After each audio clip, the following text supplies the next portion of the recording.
Salam jumpa saudara, apa kabar Anda di hari ini? Senang sekali saya Riki Gerungan hadir kembali dalam Dialog Forum Publik pada kesempatan kali ini.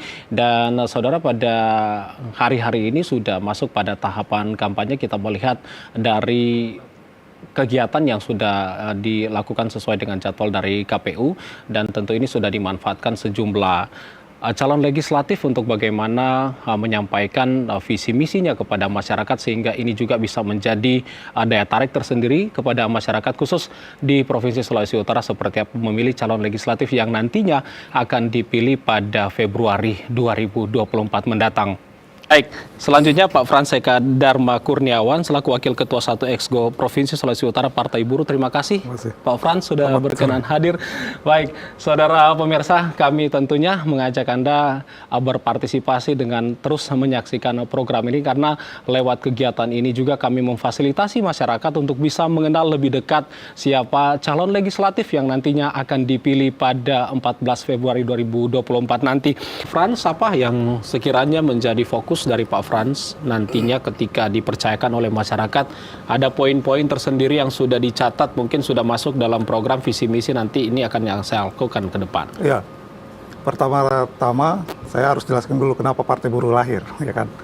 Jadi Partai Buruh didirikan oleh 11 konfederasi serikat buruh, ditambah 11 inisiator dari konfederasi buruh dan serikat pekerja, ditambah serikat petani dan aktivis kaum miskin kota dan aktivis pemberdayaan perempuan. Jadi Partai Buruh lahir karena itu. Inisiator kedua bahwa Partai Buruh lahir karena adanya munculnya Undang-Undang Omnibus Law.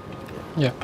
Kami menyatakan bahwa partai kami memang partai anti Omnibus Law, Undang-Undang Cipta Kerja yang merugikan kelas pekerja. Karena di Undang-Undang Omnibus Law ini pertama adanya outsourcing diperluas. Jadi outsourcing diperluas itu kita akan bekerja kontrak terus, begitu. Jadi diperluas mulai dari termasuk di sektor-sektor produktif, itu yang berbahaya.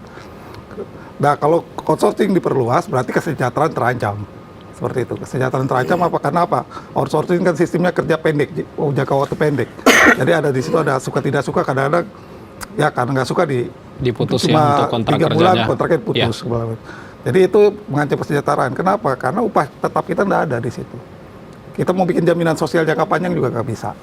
Ketiga, ketika kita mau kredit rumah misalnya anak-anak muda, kita umur sekarang produktif, sekarang yang dibilang generasi milenial, Gen Z yang lagi kerja mulai kerja sekarang ini, kalau dikontrak sampai seumur hidup nggak akan punya rumah, nggak akan punya tempat tinggal. Padahal negara harus menjamin sandang papan pangan kan, seperti itu. Dan ini menjadi tugas Partai Buruh. Kenapa Partai Buruh harus masuk ke dalam parlemen? Tugas kami yang caleg DPR RI misalnya adalah pertama ya mencabut Omnibus Law dan harus menegosiasikan ulang bahwa sistem ini harus dirombak. Karena bertentangan juga dengan Undang-Undang Dasar 45, bertentangan dengan Pancasila. Di mana kita mau menciptakan keadilan sosial kalau kemudian sistem kerja sekarang sangat mudah dipecat atau kemudian jangka waktunya terlalu pendek-pendek terus, dimulai lagi dari nol lagi waktu kerjanya akan sulit untuk menjamin dana pensiun di situ. Karena berarti kalau di outsourcing, jadi paket kita cuma itu aja, dari non skill jadi non skill terus, karena nggak akan bisa ke upgrade.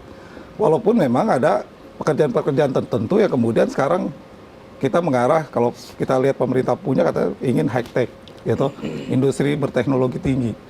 Tapi ini kan industri berteknologi tinggi kalau sistemnya outsourcing, ya terjadi ada ketimpangan, begitu. Sekarang pun ketimpangan sudah disampaikan, misalnya Sri Mulyani katakan, ketika upah buruh rendah, GDP kita 50/3% itu disumbangkan oleh apa? Konsumsi.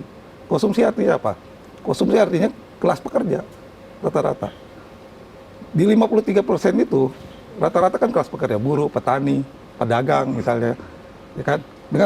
Dengan menurunnya daya beli masyarakat, pedagang juga akan terimbas, begitu. Makanya kami juga saat ini selain kita bertugas mencopot Omnibus Law, kita juga harus saat ini Partai Buruh adalah mengupayakan upah naik 15% tahun 2024, seperti itu. Ini tugas kami. Kami sekarang sedang mengadakan persiapan mogok nasional. Di daerah Cikarang sekarang lagi mogok, buru-buru Cikarang, Bekasi, untuk melakukan itu, untuk menekan bahwa harus 15% naik upah, seperti itu. Oke, baik.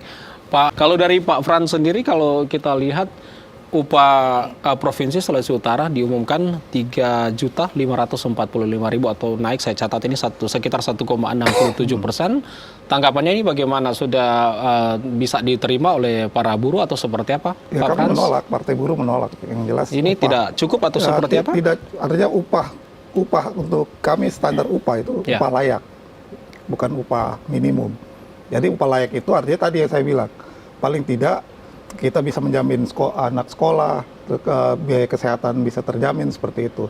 Yang ketiga adalah bisa menabung, ya kan? Karena selain dana-dana jaminan sosial yang harus kita tanggung, itu harus bisa ada tabungan untuk untuk hari tua misalnya, selain di pensiun ya, karena penting tingkat kesejahteraan akan ditentukan tingkat tabungan masyarakat. Baik, Pak Frans, Begitu. Pak